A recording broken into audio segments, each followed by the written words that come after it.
What's up, man? It's your guy Javon Bishop from Knee Deep in the Game. I'm here with my guy King Arthur. I'm gonna let him introduce himself and then we're gonna jump right in. Hey, it's King Arthur from the Harlem Wizards, Free Sweat Mister, aka Happy with himself, Party Artie. I'm in the building. What's up, man? Let's dive right in, man. We got a lot to talk about today. I wanted to dive in just with somebody who's as well balanced as yourself. You can articulate yourself with the best of them. Super in shape, business minded. I don't feel like you can become the person you are without two great parents in your life. And can you just talk about, your upbringing? I did some research. I seen that you was a part of the National Junior Honor Society. Your grades in college was stellar. Like, talk about what it was, coming up with your parents. The blueprint, man. That's without God first, and then they blessed me with two phenomenal parents. My dad, 36 years, drove the bus to put food on the table, working nights all the way up until my senior year in high school. My mom taught in Baltimore City, from East Baltimore to West Baltimore to Park Heights, all over Baltimore City for 36 years. Went to work early, stayed late. So I watched both of them work hard every day. They rarely missed a day of work, so that I could have the life that I wanted to. A phenomenal, happy, well versed life, and they exposed me to so many different things. I went to English camp, but I also went to basketball camp. I went to River Valley Ranch camp, but I also went to track camp. I went to all different types of things, been around all different types of walks like people from a young age. So when I saw different people that didn't look like me, I wasn't nervous because I was around them all my life. So, without them, man, they just exposed me to so much, and they just taught me valuable lessons like every action has a consequence. Sometimes good, sometimes bad, but it's definitely going to be a consequence. Treat people the way you want to be treated, and just spread love at all times. And if you can help somebody, help them, and don't expect anything in return. That's so much content in just that one sentence that you gave. I'm someone that has kids. Is there any advice that you can give me, just on raising kids and how to get them to be well balanced without overstepping, and where's that balance at? Man, I don't know how my parents did because they spoiled me on one end, but they also made me responsible on the other end. Like every day I had chores. My mother, a teacher, she wrote down everything I had to do on the table: vacuum the floor, fold the clothes, wash the floor on my hands and knees. No mop was allowed in my house. Had to get on my hands and knees and mop the bathroom floor, the kitchen floor, and wipe the steps down, wash the steps down. So, they did that. That was the balancing act. Understand that you have to do certain things on your own because at the end they prepared me for the things that I was going to go through in my adult life, because at the end of the day, your parents can't save you when you're going through adversity. You have to figure it out on your own. So a lot of times you don't handicap your children. Be consistent with them, with the love and the discipline, and discipline them. You don't have to put your hands on them, but it has to be a consequence for the action, because when you become 18, that's why a lot of us go to jail, because we've never been disciplined. And we get out of line all these years, and then we finally get out of line. Bam, you 18, you going to jail.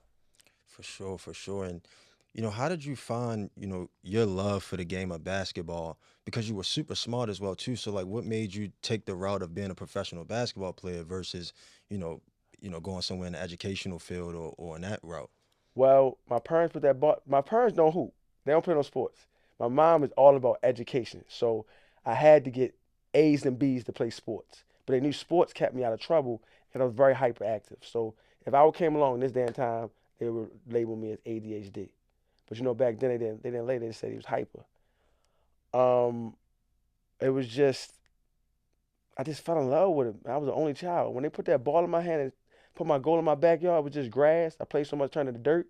And in the seventh grade, because I did so well in school, they got me a slab of concrete when they did the driveway over. I read that. I was the Kool-Aid house. Everybody in the neighborhood came to my house because I was one of the few people that had their father in the house. So everybody came to my house. And then up the street was Woodmore Elementary. They had the lights. All the players watched. I watched them play. They would let me play with them a little bit, and I just learned from watching them. I just love it. I love everything about the game of basketball. Bro. To this day, I love the game. But it wasn't your only sport growing up. You played No, some soccer, you did multiple yeah, things. So that was my first love, soccer, bro. I played for 5 years, but when I went to middle school, my mother was like, "I want you to focus on your schoolwork. You can go back in seventh grade and play soccer." I never went back. I played baseball all yeah. the way to eighth grade, but I got scared of the ball, so I finished my season eighth grade and never played again because they kept hitting me with the ball. When you get fearful on anything, it's time to hang it up because you can't do anything in fear. And you see a lot of kids now where they just specializing in one sport. Do you think that's a positive thing, or do you think at a young age you should be trying different sports and then trying I to figure? I think you should play multiple sports because that way you don't hurt yourself. We have more injuries now than ever because overuse, repetition, doing the same movement patterns, same muscles over and over again. And you never know what you might really love or like or be good at if you only play one sport. And soccer translates to basketball. Basketball translates to soccer. Baseball translates to lacrosse. It just all translate. And it's different life lessons you learn because you might be sorry in one sport, good in another, okay in other, but you learn how to navigate through all those different emotions. For sure, for sure. And I was reading your story and we had some similar things, man. Like I seen that you got cut.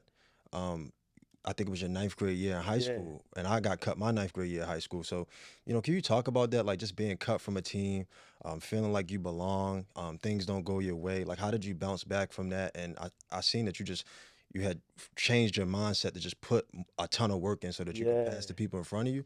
But how do you do that as a ninth grader? So I was fortunate. Even though I was small, Bishop, I never got cut from a team Right, until ninth grade. right. But people don't know this because I didn't put it in my book because they said it would give the wrong message. But what happened was in eighth grade, I let a girl put a tattoo on my arm, burn a tattoo on my arm. My parents kirked out. Even though I had all these awards for academics, they punished me the whole summer. So I didn't get to work on my game all eighth grade summer. Mm, So I still was over cocky. Oh, I'm good. I'm going to get in there. I still made it to the last cut. But I wasn't the same player. So if I would have had that same eighth grade year I had in seventh grade, I don't know how good I would have been, but that set me back because my parents' punishment is different than other people's punishment. No outside, no TV, no biking, just sit in your room all day and read and do education thing, type her schoolwork. yep. She made me type of schoolwork to learn how to type. Yeah, that was similar. Like my mom would make me just write 1,000 times on a sheet of paper, 1,000 times, and my hand would feel like it was gonna break. But you learn from those lessons. Oh my goodness, you definitely do, man. You just learn. And then through my faith from my mother, I got my faith from my mother. My mother's a very faithful person to God.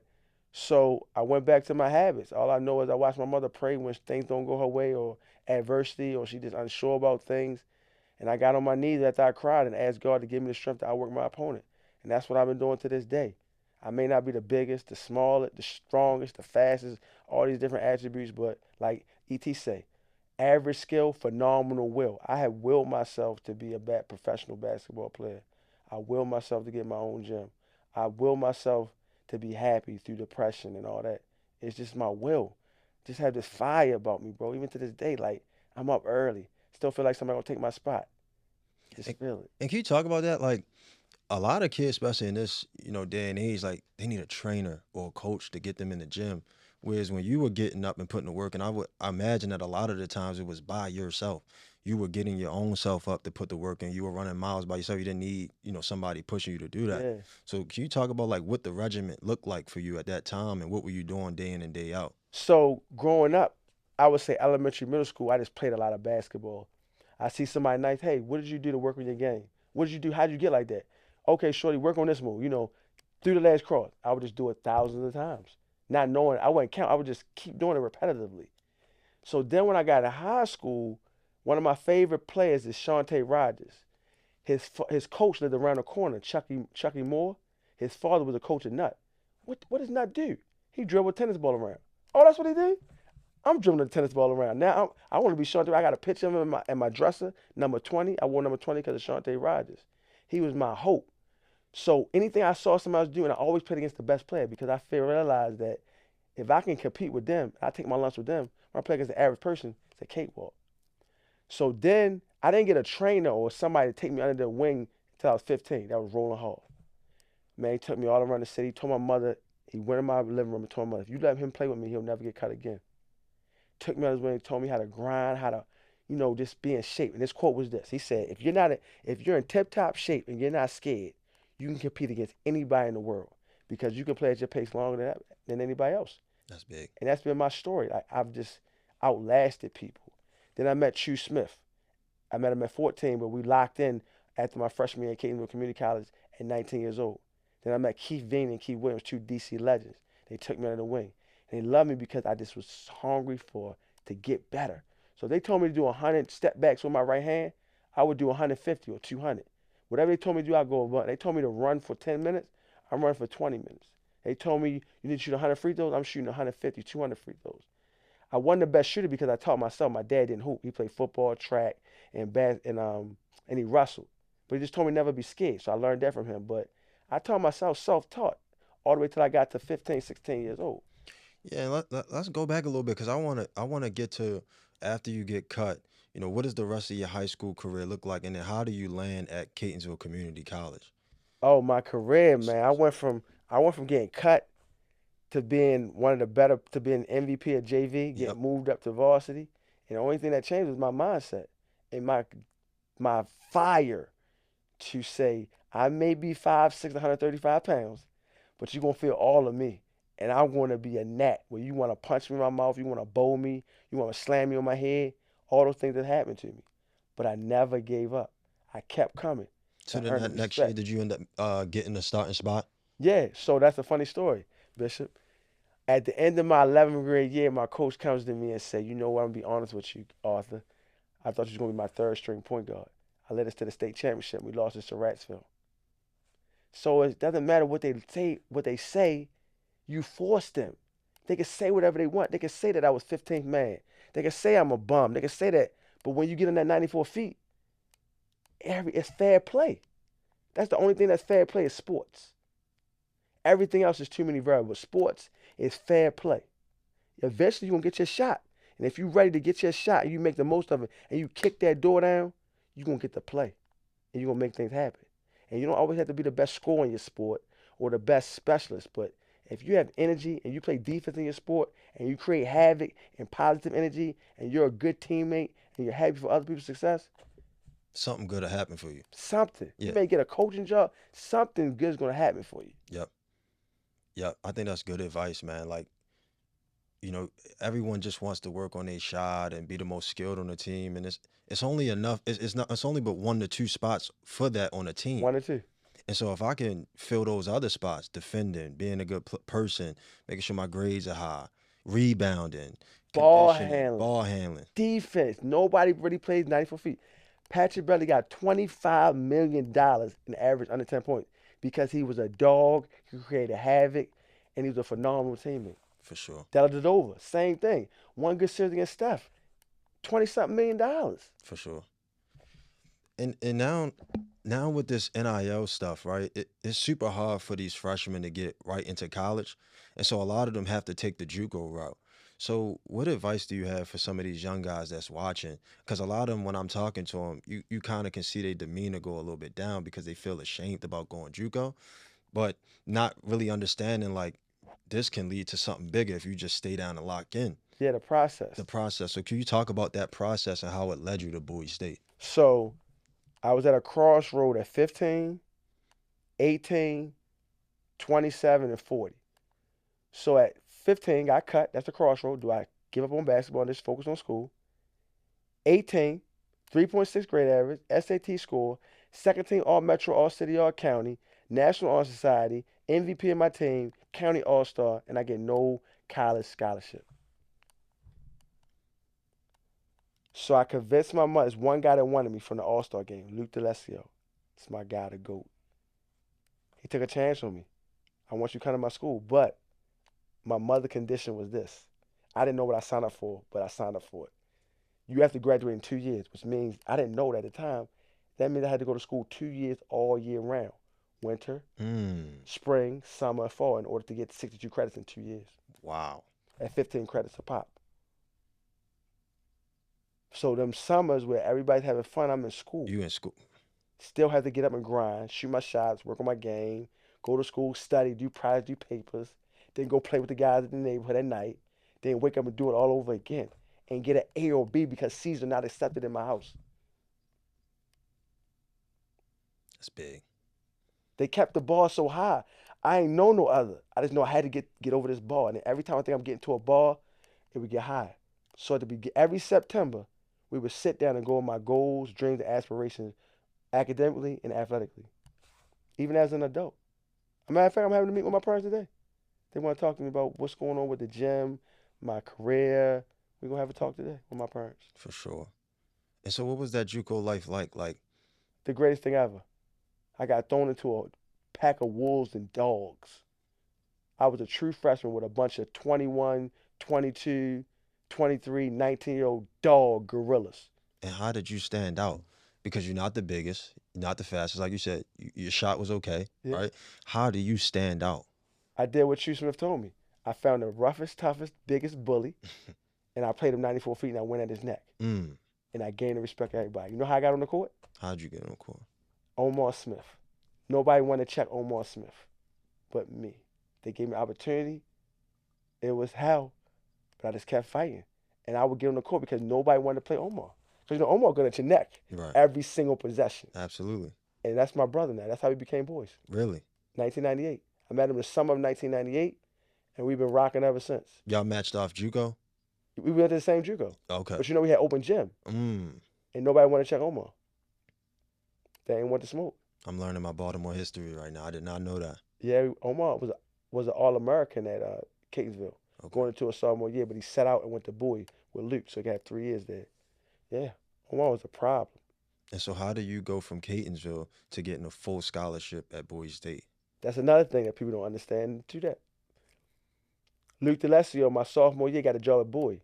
I played my sophomore year there, and he said, "You want to come with me?" Because I was going to go to Barton, but Barton decided to take a big fella over me, and I go to Bowie. But I didn't get a full scholarship. I got a partial scholarship.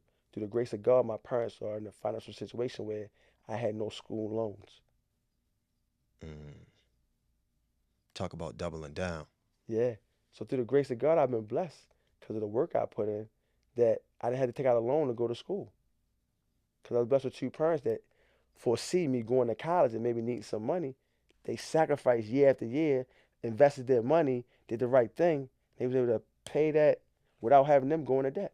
And I think it just circles back to where we first started, just like having 2 great parents that like no matter what, because like I just feel like, and I could be wrong, I feel like in our culture, when you turn 18, like black parents tend Kick, to like turn their back to you. yes. And we're the only culture that We does the that. only culture that do that. Like I'm 18, not a lot of people at 28 don't get it. Yeah, 38 don't get it. You yeah. kicking me out at 18 and telling me just go figure it out. So I think it goes back to like a lot of your success is like just having such phenomenal parents. They're my safety blanket and my aunt died. So I have 3 safety blankets.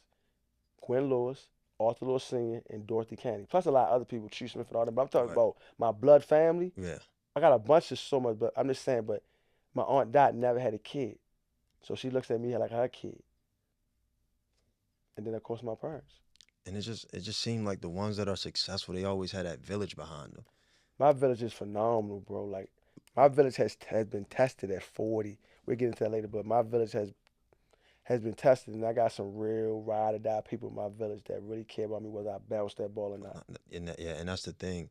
Like the love shouldn't come from what you can do.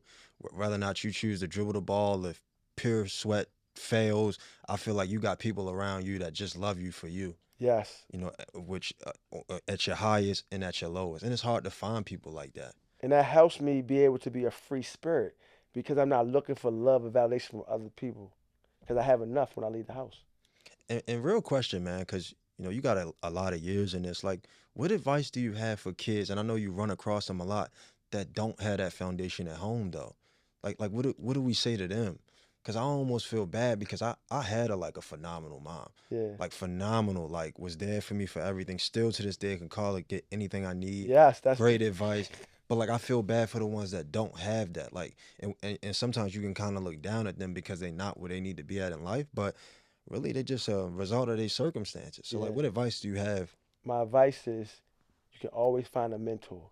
Sometimes Mm, it don't look the way you want it to look like. He mm, may not drive that Benz in the neighborhood or that Bentley or that flashy Gucci belt, but it's a guy that go to work every single day, 9 to 5. Is a mm. phenomenal man or woman, Real, but you don't have that flashy look.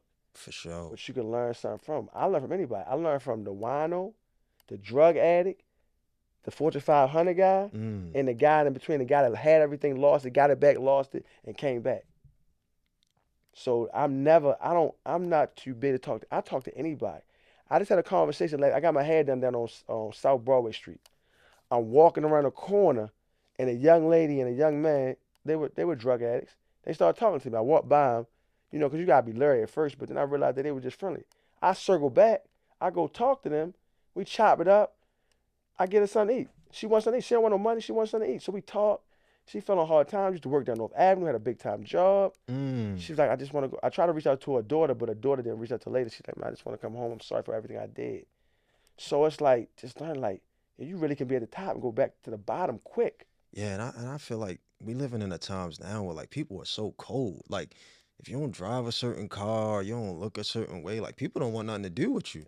That's 100% And, fact. and like people don't even care to like hear your story on how I got here. You know, most Yeah. people that's outside, they didn't just get there. They went through some times, things happen, you lose people like, and I'm one of them people, I have so much humility, like I know it can be me. I know it can. I was one step away from being that person with the breakdown For sure. without my security blanket For sure. We're gonna and my talk about village. that. For Yeah. sure. For sure. Like wow, how do you think that is though? Like I didn't feel like it always been like that where like people just so cold. Social media. You can be who you can fake it till you make it, and you can hide behind a text because you don't have to. It's no accountability when I get crazy on the internet. Say what I want to flash something. Like I have something fake on. It's a fluff generation. We fluff. Uh, Bishop, you cool? You the man? You the man? You the man? Oh, Bishop phony as a man. He ain't that good. His podcast ain't that. Hey, Bishop, how you doing? Fluff. We have a disagreement. You say we good, but then behind my back, you talk about me like trash. That's fluff. Yeah, Tell me how you really feel. I ain't feeling what you're saying. You ain't feeling. Let's have a real conversation. Get rid of the fluff. for sure. For sure. Man, let's and before because I want to get into like your personal life, I want to finish the topic of, your basketball career. So talk about your career at Bowie State. How did you get on the floor? Ooh. Because you on a partial scholarship, you're not on full scholarship, which means you coming into school At the behind the eight bottom. ball. At the bottom I of the mean, you at barrel. the bottom. I'm at the bottom. 15. And so like it seemed like your whole life is just about overcoming. Yes, You just because overcome, overcome, overcome. How did you? because it's like this. I tell people this. My life off the court was like Fresh Prince of Bel Air. On the court, I'm the gutter. I'm from the Mm, gutter. that's real. That's my life. That's real. And how do you accept that duality where like you said, like off the court, It's a Fresh Prince of Bel Air. Fresh Prince, you got the slab court in your backyard, and then Parents that love me. parents that It's two parents. it's whatever you want to do. The world's my oyster. And how do you accept that? Like, and then I get on the court, man, I'm a nobody. That's the hand I was dealt. But I had so much love. What am I tripping on? It's a game that they don't like me. But at the game, I can dictate by my work ethic Mm, and my passion and my desire. And I noticed that even at a young age, people felt my passion. Who that little guy? And I love the roar, the crowd. I love the competitiveness. I love the camaraderie of my teammates, the brotherhood. I just love it. And I would give people advice to say, it's not where you start, where you finish. Because on paper, I was number 15 at Bowie State. and how did you get on that starting five? Started plucking them down with the work ethic. I made practice very uncomfortable. I finished first in all the sprints. I was lifting extra. I was shooting extra. Everything they was doing, I was doing extra. Cause I couldn't shoot like Pooh Bear, Omar, and I wasn't like Tim Washington, 6'9", Stephen Moss Kelly, Jay Chavez, them phenomenal guys, Alan Van Noy, Gabe Como. I wasn't them guys. You literally had to make the best of what you had, and you Yeah. did. I mean, led the I was country. fast. Yeah, Now I was blur. yeah, That was the God given talent. yeah. Everything else I worked for. I mean, you led the country in assisted turnover. Like that's huge. I read that. That is Yeah. big. Cause I realized, Bishop, even the great scores, some of them from that baseline, opposite baseline to the 3-point line, nobody want to dribble that ball, especially for the money when it get tight. I thrived in that. They call me the one man press breaker. Mm. I loved it. Like I worked on my handle so much, I didn't have to think about it. I could just move it. Reach here, I'm here. I'm like a little gnat. And the story is I redshirted. That was the best thing I could have did. I redshirted my junior year. And then I come back the first day of practice after my redshirt year, I get my nose broke. Go get my nose broke, come back to practice. They split my eye open. So I'm playing with 7 stitches in my eye and a broke nose. And people Mm. say, why do you play? If I didn't play Bishop, I would have never got on the court. They would have passed me by. So I'm getting 5 minutes in preseason, Mm. 7 minutes, 10 minutes. Jay Chavez comes late to Winston-Salem. Mm. Guess who name on the board to start? King Arthur. And that's so big. Cause I'm one of them people too where I'm like, I literally gotta be dying for me not to show up. I don't care what happened. Like it was this one, I don't know if Chew told you this, it was this one event Chew was throwing, and my car literally broke down like 30 minutes before the event. Yeah. And I'm banging his phone like, Chew, I'm gonna be late, but I'm still coming. Like I'm not gonna show up. And so I end up calling a cab and I go across town. He was at Poly, he was throwing an event. I think he was there. He Okay. was throwing an event. And I was just like, man, I'm getting there. I don't care what's happening. I don't care who it is. Like I gave Chew my word. I got to show up. I don't know Yeah. what this gonna lead to. Even if it Right. don't lead to nothing, my The word principle. enough, the principle enough is enough for me to show up. And so I'm like that too, where like I got to be like on my deathbed for me not to show up. Yeah. So I got to start in John. This was like the third game of the season, bro. Against Winston-Salem. That's a rival at It's big. home. Jam packed. I had a phenomenal game. Like I was playing so hard, I had the white stuff around my mouth. Mm, And they was like, Arthur, bring the ball up. And they, they press like Georgetown press. yeah. The first time they stripped me, like I tried to spin, they stripped me.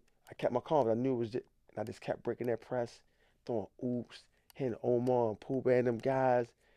Wasn't scoring a lot, but I put my stamp on the game with my energy, my effort, my defense. I took pride in getting in the lane, spraying out to you in the corner, and put my hands up like this. Hey, woo! Then back on 94 feet. Mm. I took pride in entry pass. Like, come on, big fella, we need you.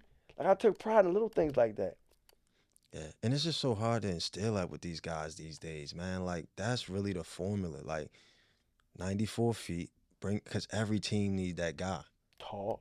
Cause you got Omar and Pooh on the side that's Yeah. making shots and can get you 20, 25 a game. We had five guys: Omar, Yeah, Pooh Jay Shy, Allen, Tim Washington, John Smith, and Stephen Moss Kelly. And the rest, everybody on my team was nice, but those are the people that played. yeah. So, but the crazy thing is, Bishop, I could have averaged 10 points if I would have shot 85% or better from the free throw line. I shot like 50. I'm ashamed of this, but I'm gonna tell you this because we're keeping it real. I shot 56% from the free throw line as a junior. Mm, Got in a bad slump. I'm shooting hundreds of shots. Just got in a bad slump, bro, and I was getting to the line a lot. for sure. So, so you finish your career at Bowie. How do you get to the Harlem Globetrotters? How do you pursue this career being a professional basketball player? Started, so it's the Harlem Wizards, but I Harlem Wizards. started Yep. my first job because of Chief Smith. Connection. He said, you're gonna take my path. Playing against the Globetrotters Mm, on that team that loses every night yep. was the best job I could have ever had coming out of college. See the world, see the cutthroatness, see the business of professional basketball, learn the history, learn about being an entertainer, and showing up every single day. We did a 110 city tour in 110 days. I came on 2 weeks. Then I went to Spain, France, and the UK for 2 months. Came over another 2 weeks. Then went to Mexico for 2 weeks. Mm, I seen people lose their job here in the morning, get cut. They took stats in preseason, like when we scrimmage. They used to let me scrimmage with them. Dudes they ain't play with. Oh, you going home? He missed a dunk, going home. I seen one dude get wow. fined $1,500 in one day. He had Nikes on, which is the fine because they were sponsored by Reebok. He came late to the game, and he got a technical foul in a Globetrotter game. Mm, $1,500 down the drain. That was his salary as a rookie. $1,500 a week. So I learned the business, bro, and that was the best thing I could have ever did. Then from there, I went to the IBL for 4 seasons. I played in the ABA for 2 seasons. Went to Lithuania for a little bit, but I got sick. They didn't give me my money, but it was a great league. I did well there, but for whatever reason, they didn't want to pay me, and I got sick. So I came back home. Thought I was done with basketball. Started coaching. I started playing the ABA again. Then in 2007, I just came off the IBL 21.9, 9.7 assists, IBL All Star, top 15 in this camp. They were supposed to send me to China, but they said I'm too small. I earned the right, and they took it from me. That's the one time that wasn't fair. I did everything I was supposed to. They told me before the camp start, the top 15 players that win get to go to China to get drafted. That would have changed my bag early, but that wasn't what God had for me, so I had to accept that. yeah, But that was a hard pill to swallow, bro. yeah. All that hours, and I had to put on a camp to save money to go to the camp because I paid my way to the camp. Mm, And then I started working at Old Court Middle School as a par educator. for real. Then $13 in my account. Nobody knows. My parents don't know. Nobody knows. I got $13 in my account. Got a daughter. Had to get a job. So I do the par educator. I'm still trained. I'm still working. I'm doing everything I can. I applied to the police department because my degree is in sociology, criminal justice, sociology, criminal justice. I'm the number one recruit. Howard County and Baltimore County, they fighting over me. Chu said, what? You gonna be a police officer? Nah, nah, nah. He called Eric Jones, his best friend. That's the vice president now for the Harlem Wizards. They invite me to play in Hagerstown, Maryland in 2008. I play. I go home and tell my father, Dad, I miss it. I want to play again. He said, go ahead. The next day, Howard County offered me the job. That's $60,000 starting out to work in the office before I go to before I go to the academy. I said, I can't do it. I turned it down. They give me a tryout in May. They invite me back again. Guess where I play at for my tryout? Where you play? The Garden, the Mecca. Mm. We do a show in the Mecca and Jewish camp. They gave me this thing called the ISO. You know when you sign up for like Curly Nail? Yep. They put that Baltimore joint on. I get to slide on the floor, doing my thing. The owner said, man, I got to change your contract. I can't give you that little bit of money. I can give you still a little bit of money, but I got to give you a little more because I don't feel comfortable giving you that. Gave me a 1-year deal, Bishop. 16 years later, I'm still here, standing at 45 years old. Mm. I just took that same work that I did with my regular game to tricks and being in shape and learning how to, be funny and entertain. And Yeah, that was my next question. Like, where did the showmanship come from? I've always been a showman. It's one thing to hoop, but then it's another thing to like have a showmanship and be able to keep a crowd interested. Like, where does that part of you? I've always been a little showman, bro. My mother, when she finally came to my game, my first year, she said, about time you got paid for what you've been doing all your life. Mm. I've always been like a little funny, hyper guy. Really? And then I started learning, like, everything people tease me about makes me funny. Mm. My big eyes, my big forehead, my big lips, my Right. head. When I'm doing certain things, it looks funny. Were you in like talent shows growing up? Or? Yeah. I was the lion in the lion and the Wizard of Oz. We had a fashion show. I did all types of different things, but yeah, always been very outgoing. Absolutely. Not afraid to cut the. I'm not a 5, 6, 7, 8 dancer like Beyonce, but I'm a freestyle. I'm gonna give you what I got. Right. We're gonna have a good time. Absolutely, man. That's what make you unique. Now talk about this quote that I really love, man, and love yourself enough to discipline yourself. Oh man, I patented that joint. Where did that come from? This on the pandemic, just thinking and just I said, and guess who see, that's why you gotta have good people, not haters in your circle. I'm on the phone talking to Omar. I said, man, love yourself, not discipline yourself. He said, what you just say? I said, love yourself and not discipline yourself. They got on a shirt. We put on a shirt. It went bananas, bro, in the city. People went at the park. It went nuts. Yeah, that's a deep one. And it comes from truly saying, like, if I truly love myself, I don't need you to stand on top of me. I know if I'm bearing good fruits or not. But what I discipline myself, say, put that pizza down. Put that fried sandwich down. Maybe put it down. Do I discipline myself, say, yo, I went to bed at 3, but my new norm is getting up at 4 or 5 o'clock and suffer. Do I still get up or do I say, snooze, snooze, snooze, snooze, I'll do it tomorrow and next week, or play the blame game and all that? Or do I take ownership for my life and truly love myself? Man, that's real. Because so many people feel like the hedonistic way of living, which is watching Netflix and eating that donut, all that stuff makes you feel good temporarily. Yes. And then you wake up tomorrow feeling like shit. Yeah. But really, the real love comes with the discipline. Like when Yeah. I'm disciplined and I'm stacking days, I feel amazing. I'm like, man, I can't be touched. You feel incredible You feel incredible. And I don't feel like people know that. because they don't want to go through the pain. Them first 2 weeks going to be hell. It's hell. It's the worst thing. You feel like you're going to die. Your body's sore. You can't breathe. You feel like your lungs about to come out. Your head be hurt. You be spinning. You be seeing stuff. You don't know if you're going to throw up. But after them 2 weeks, the body's an incredible machine. It will adjust. It will adjust. But you can't yo-yo the body. You consistently do something. Your body, that's why you get calluses on your hand. You get scabs on your body. The body's an incredible machine. Yeah. And it'll tell you what you don't like. Yeah. The first time somebody drinks or smoke, you cough, you throw up, you feel terrible. But we don't listen to it. We keep doing it. Then we build up a tolerance because our body is protected. It protects us. It's going to callous. Yeah. And so like now, because you've been doing this for a while, like now, where does your test actually come from? Where are you challenging yourself out now because you've been so disciplined for so long? You know, how do you challenge? You know what one of my biggest fears is, right? Having a heart attack. Oh, really? That's my why. That's one of my biggest fears, And bro. where does that fear come from? Is it from seeing family members have them or? In fact, my mother was happy to make it to 55. All the women in her life had heart attacks or Mm, strokes. mm. And just saying that people don't realize that's the number one killing disease besides ego's the number one killer. Then it's heart disease. Then it's cancer. Then it's accidental falls. You said ego. That's the number one killer. Talk about that. How is that? Everything is ego. You say something to me that it bruises my ego. Mm, You don't validate me, it bruises my ego. You disrespect me, it bruises my ego. I want to show you that I got money. That's my ego. I get a haircut for the women, my ego. And they don't recognize that, my ego hurt. mm. But if you can submit, like Inge Johnson say, submission to ego, submission to pride. Right. Tell yourself that every day. I ask myself sometimes, are you ego tripping? Why are you mad? That's his opinion. And one of my good quotes I learned too, someone's opinion of you is none of your business. You right, man. You so right. You It's so none of right. my business. You so right. I mean, sometimes I just get mad over stuff that don't even matter. Be like, man, so if he feel like that about you, who cares? And you don't want to have, and especially if you don't want to have a man-to-man conversation with you, or a woman-to-woman conversation with you, you're never going to fix it. Yeah. They talked about Jesus like a dog. He's perfect.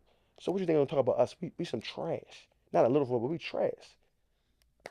And it's like, especially with the social media stuff, like you'll see certain things, certain people like rage baiting with certain posts. Yeah. And I'll be like scrolling and I'm like upset. And I don't know this person from Adam, but like I'm just getting mad behind a comment in it. And it's what you said. I'll be sitting back and be like, that's your ego talking. Like, it's not that serious. You don't even know this person. Why are you upset? Why are It's a you fact. indulging in an argument where y'all two don't even, you will never meet this person. And it'll never get solved. It'll never get solved. Yeah. That's real. I mean, I guess it just comes down to like self validation, Yeah. like validating yourself, like a follower count, jewelry, cars, none of that stuff should validate you. Like your No. validation comes from you. Within. Yep. Happyville. Happyville. Come from within. Absolutely. Absolutely. And where did the Happyville come from? All this stuff be coming from just out the blue. So the Vills come from me and Keith Vini. One day we was at a camp. He was like, well, I live in South Helpville. I said, well, I live in Come to Serveville. And we started going back and forth with these different Vills. And then when I came back, I just say, man, you're not a Happyville. I just kept saying it, bro. Like, Team of We, Happyville, love yourself and discipline yourself, free sweat. All that came from words. All it came from just words of me saying it over and over again, and then it just took off. And then I created like some words and actions and mantras behind the whole culture. But Happyville is basically not based on how you feel about me or how sexy somebody tells me I am, how much money I have, how much cars or clothes. It's how I feel on the inside. And what do I like doing that enhances my happiness? Yeah, Because nobody can make you happy. They only here to enhance your happiness. And absolutely. that's where we fall victim. We always looking for other people to make us happy. And then as I'm getting older, I'm learning like none of this shit you can take with you anyway. Somebody will be wearing this watch, somebody will be wearing these shoes one day, or they'll be scrapped somewhere in a Yeah, junkyard. So, like, to get all over obsessive or be waking up every day to obtain a bunch of shit, it makes no sense. yeah. I should really, you should really be waking up trying to just better yourself, see how disciplined you can become and love your family and love those who love you. And help people. Yeah. And I wanted to talk about, man, I read something real interesting. I wanted to see how you got through it. I seen like three of your family members caught cancer all at the same time, Yes. back to back, right? My dad, my uncle, and my Your, baby your, girl. your baby girl. How do you get through that? Um, Faith. I knew that they was gonna be all right. how? Cause God said that when you have faith plus works, whatever's gonna happen is gonna happen. And I'm the one that the family looks at to be the strong one. Mm, So I had to lock in. So when my dad got it, my dad took it like a G. I used to call him like, you good, Dad? Yeah, I'm good, man. I got grandkids to be here. That was his why. That's why he beat it. mm, My uncle, because seeing my dad beat it, he beat it. And my daughter, because I was there, everybody was there for, but I wouldn't allow nobody to be around my daughter with that that mess, bullshit, right? that Yeah. negativity. I put a sign to a Happyville. I just told her we're gonna be out. We cried the scriptures. Did she have her bad moments? Yeah. She was bleeding. She was swollen.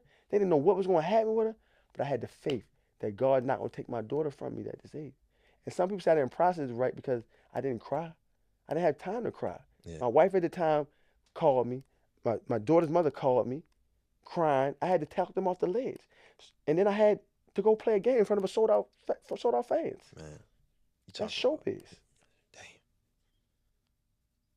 damn. And me and you are kind of similar in that way, because like I'm the one that everybody calls to, when shit go wrong, or anything go wrong in the family. And I've been dealing with this heart condition, hypertrophic cardiomyopathy. I had it since I was 18, Okay. and I'm dealing with it every single day. There's some ups and downs, but you just learn to live with it. Like Yeah. it's not gonna go nowhere. They don't have no cure for it. So the only thing I could do is like what you said: discipline myself, eat the right things, That's key. exercise every day, get Yeah. your sleep, no caffeine, no sodas. Right? The discipline is the love to me, so that I can live a long life. That's a fact. Because some people would say, you know what? I don't care. I'm Fuck gonna it. die anyway, so I'm gonna eat what I want. And I've heard people say that with the condition. They be like, man, I'm done anyway. And they be smoking, and man, I haven't smoked my whole life. Don't smoke, don't drink, none of that. I live clean. That's beautiful. I'm not gonna tap myself out. But you can tell by looking in your eyes. You can look in the eyes, the glow of the skin. You Yeah, got that glow yeah, because you discipline. Discipline equals freedom. absolutely. And man, we gotta talk about this, man. Like, talk about mental health, Oh um, man, just dealing with mental health, your journey, how you oh got to my where you at goodness. today. I'm a big proponent of mental health now because it's just like a drug addict. When you go through it with your own 2 feet, not reading a book or saying I watched Bishop go through it, it's a different level of respect. So for 40 years, I was probably one of the happiest people in the world. Birthday, March 5th, 2020, I turned 40. Was in a great space, still hooping, traveling. Kids was good. Wife at the time was good. Everything was rolling. Summertime, pandemic hit. I'm not being around people. I'm working at FedEx. Nothing wrong with FedEx. Yeah, But I'm not helping people. I'm not entertaining people. yeah, I have a prostate. I have prostatitis. I have a large prostate that mm, flames up every now and then. yeah, Very painful. Very uncomfortable. Comes with a bunch of side effects that affects men. That's all bad. Um, Household wasn't good. Everything. My therapist said it was the perfect storm, and I never processed my feelings because I always just say, "Oh, when he hurt my feelings, it don't matter. I take the high road. I take the high road. My daughter gets sick. Oh, there's nothing wrong. I take the high road. Doing all these different things, never checking in with yourself. and that's the one part I didn't check the box emotionally. I didn't take care of myself emotionally, That's me. physically, spiritually. I took care of myself, Yeah, but emotionally, man, I was bound to have a breakdown. So I checked myself in the hospital in November 2020. For 2 weeks, I'm in York Hospital. I'm talking about real live with people that I lost my mind. mm, I'm in there pulling my hair. I'm thinking I'm going to jail. I'm on all these drugs. I'm hallucinating. I get out. I think I'm good. I think I'm all right. I just had a little, I think I'm good, Bishop. yep. I go home. I go back to Baltimore. I go to my mother's house. Man, I wake up one morning. I think I'm hallucinating. I think my homeboy's coming to my house to beat me up in the morning. I thought I saw my wife at the time having sex on Facebook. Um, I'm seeing all these different things. I've seen it with my eyes, Right. but it's not true. It's not real. Yeah, I know But that's exactly what you're talking about. real Yeah, in my eyes. yep. I wake up in the morning. I just take my parents' car Mm, and I'm just driving like, yo, this over. Chew called me, Billy called me, Kari called me. Chew get a ticket, talk me off the list. I come back to the house. We go to IHOP. I tell them that I'm suicidal. I'm not in a good space. They convince me to check myself in the check pack, thinking I'm gonna be there for a week. I was there for 2 months, right? So I'm thinking that I got a hold on that. I come home, I go to my parents' house. Um, I get depressed again. I'm down, out, suicidal again. I find a way to get out of it because my best friend Kari Williams, no IG Kari, Officer Williams, he said this to me. This when you gotta have real brothers in your life. You want to see your mother die? You want to put your mother in the grave? Because that's the road you going. She worried sick about you. First, I'm just looking at her like, because I'm still zoned out. I'm depressed. I go home that night. I'm up for 24 hours. I get up. I get outside. Start talking to Pooh Bear, Omar, Reggie, Curry, Dyron, Billy, all my support system, Chew, Keith, Vinny. I got a bunch of good dudes in my life.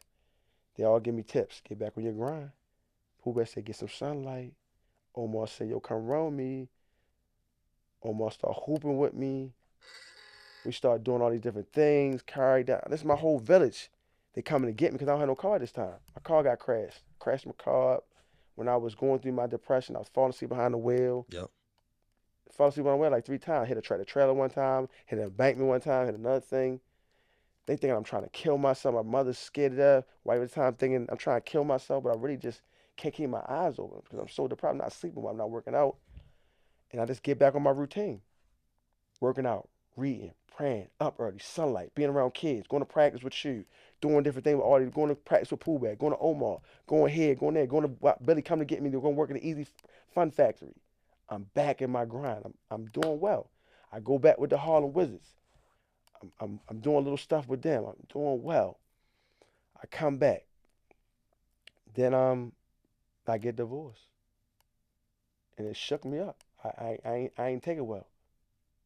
I ain't take it well at all, bro. When that paperwork hit, I ain't take it well at all. Cause that wasn't what I foresee for my future. My parents been married 49 years in December. Yep. And I ain't take it well. And I snapped again. I was gonna take my life. I ran away. Turned my phone off. But every bridge I went on, I knew I would still make it, that I would survive, so I would just be in pain. I finally answered my phone for Kyrie Williams. He drove 3 hours and came and got me.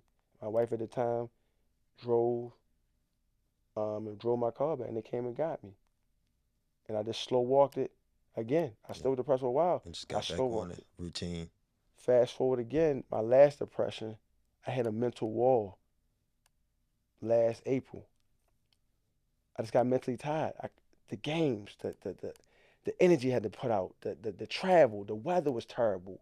It was gloomy. It was getting up 4 o'clock in the morning, just going. I missed my work. I missed one workout. Then it became two, three. I did 9 miles in 1 month, bro. That's terrible for me. I wasn't working out. Came home in May, was in the dumps for 4 months. I worked out maybe 10 times last summer. And that was a 1 mile run where I thought I was going to die. A workout here and there. I did 10 times in 4 months. I thought I was going to lose my job with the Wizards. To the grace of God, I was able to well, but I didn't think I could do it. And I haven't missed a day of working out, reading, praying, or doing what I'm supposed to do. I started this journey second week of September. I locked back on my normal routine the first week of October, and I have not missed a day yet. Man, that's deep, man. And it seemed like, what we talked about in the beginning is just having that village, having that support system. This was always get you back to where you need to be at. Yeah, without them, man, without them, my homeboys and my homegirls, I would have been living on the street, bro. I lost my mind. Like I don't think people understand mental health. Like I didn't know what I was saying to her, what I was saying to my wife at the time, what I was saying to my homeboys. They just tell me what I was saying. I was wilding out. They would get off the phone crying. They thought I was never coming back. But God had another story for me, man, to share my testimony. That's why I'm open with my mental health because I know I'm not the only one suffering. Absolutely. Suffering inside. So many of us black men Suffering in they silence, suffer, they cry at night, man. for sure. And my goal is to bring them out. I'm starting a men's health group June 1st. It's gonna be Absolutely. free. Absolutely. We're gonna get together Sunday morning, Tuesday, and Thursday. I'm trying to get it the way before they go to work to get the discipline of getting up early, getting out the way, because Yep. they gotta go to practice. Like I don't hang with deadbeats. Nothing wrong with it. If that's what you want to be, that is. But I don't roll with them. Absolutely. So they gotta take their kids to practice. They gotta do all these different things at the work. So I figure we get in the morning for 1 hour fellowship. We talk about our problems, talk about mental health. Even if 2 people to show up, 3 people to show up, I know to grow. I'm just opening up. No excuse to say you ain't got no money because it's free. Absolutely. Just gotta get up and Yeah. come out. Yeah. Man, there you have it, man. We was knee deep in the game with King Arthur. Man, this is probably one of the best episodes we had. I want to thank everybody for tuning in. If you got any kids in the Baltimore area that need some training, man, come to the Be More Basketball Academy. We got training for all ages 5 through 18. If you're someone who's struggling with your finances, we're even offering free training for those with Maryland State Insurance. Thanks for tuning in.